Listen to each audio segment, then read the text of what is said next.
Hello and welcome to another episode of Metro Home Theater Tech Tips. I'm Brett McCall. I'm Adam Rogers. And welcome aboard. So what have we got today for him, Adam? Well, we're going to go ahead and come right out of the gate and tell you what we're giving away. Ooh, and what is it this week? I'm really excited about it because this is one of our most popular HDMI repair tools. This is the HDMI AIO 2. And what does that AIO 2 stand for? It's all-in-one version 2. And what is it different than the version 1? Not a whole lot. Well, other than actually, just changing some... We changed the layout. Yep. Drop the price and include the power supply now. That's it, yeah, exactly. Which is really nice. Now, before we get into today's problem, I want to emphasize if you're using the AI2, because today's problem is hot plug interrupt. Right.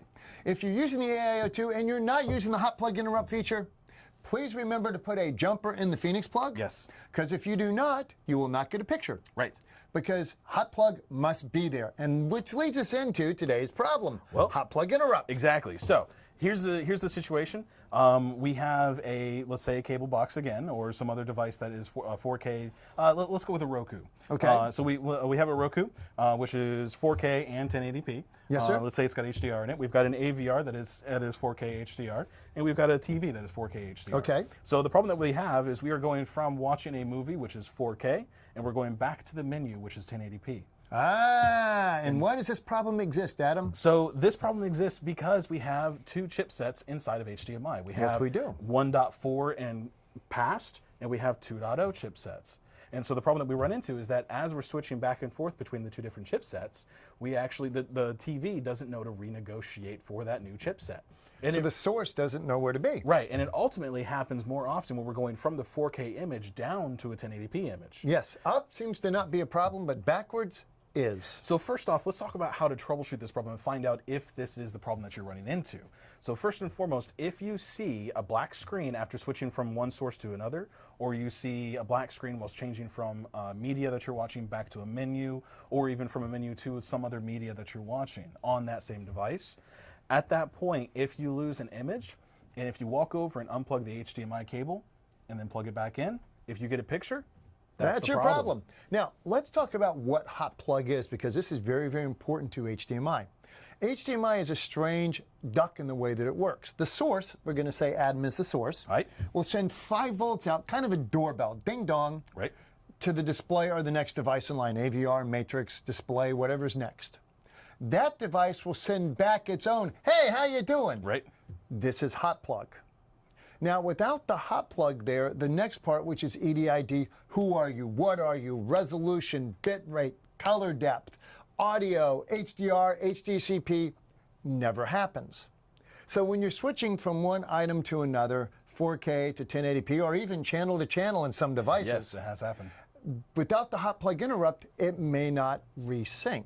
So when you walk over and you unplug that cable, plug it back in, you have forced a hot plug interrupt. Right.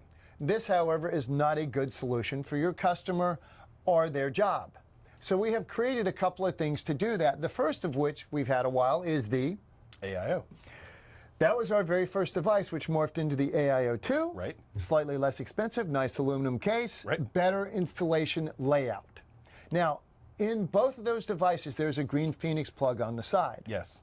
That Phoenix plug connects to your control system, to a relay. Or if you don't have a control system, what do you use? Our CS-IR Kit CC-US, Right. which is an IR connecting block with a built-in code learning contact closure. Right, so you can still keep your OEM remote from your cable company, and you can press the buttons down at the bottom to be the thing that actually opens and closes that relay, so you can just learn those codes into the IR kit. Or you can teach any codes from your standard programmable remotes into it. Now we have another option if you have a more upscale job. Right. And that would be? So in a lot of cases, you are, let's say you're doing a larger job where you have multiple displays, you have multiple sources. Well, in most cases, you're going to be using an HDMI matrix. Now, the nice thing about our matrices, which have just recently released and we're now shipping, you have the ability to have the hot plug interrupt built into the HDMI matrix.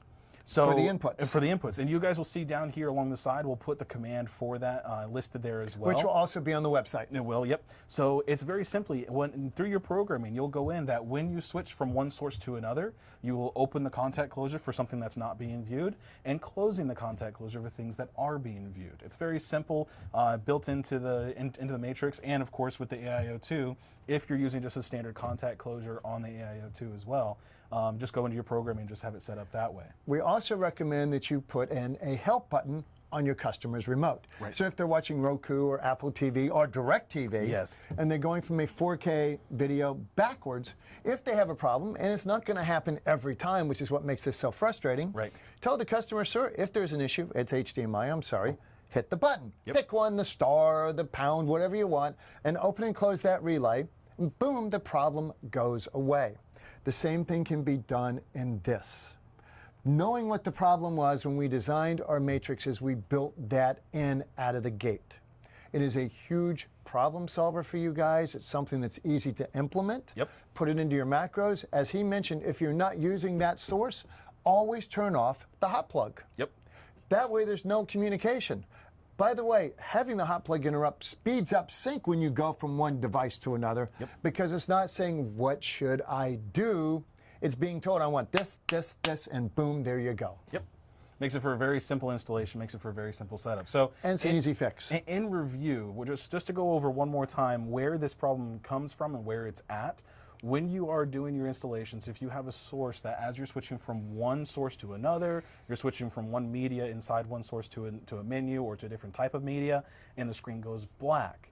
At that point, if you walk over, unplug HDMI and plug it back in, if it works again, then that's the fix for it. Now, more of the reasoning behind what this actually is. When you turn on the device and it negotiates the EDID, first you've got your source which gives the 5 volt over to the display. The display then sends back the hot plug. At that point of negotiation where it's saying, I have the ability to display this, okay, I'm going to give you this information, and then it locks it in at that point. What we see often is that the display, after it's been turned off or put in standby, or the different sources or whatever, they won't release the hot plug connection to that source.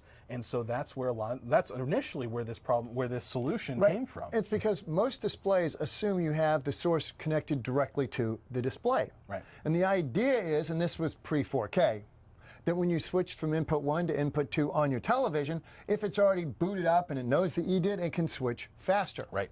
4K pretty much changed all that because of the HDR and the deep color requirements. So this ability to not have, or this intent to not have hot plug reset is actually now causing problems where in the past it solved issues if you had only a TV and multiple sources. Right.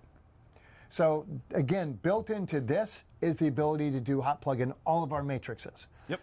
Built into the AIO is the ability to do that. And if you don't have a control system, in the case of the AIO, use our IR Kit CCUS, because you can take any standard IR codes, program them into the IR Kit CCUS to open and close the built-in relay. It is a huge problem solver. Right. Now, if you guys have any other ideas, suggestions, please give us a call. You are at phone number... Best number to contact me is through our tech support line. It's 386-255-0234, option number 3, or extension 8301, which of course all that information will be down here. And Brent, they can contact you directly? I'm at 386-846-7264, typically from 8 a.m. to 10 p.m., 7 days a week if you're working. And as always, guys, remember also with the giveaway, we're giving away an AIO2 today, this is really big stuff today.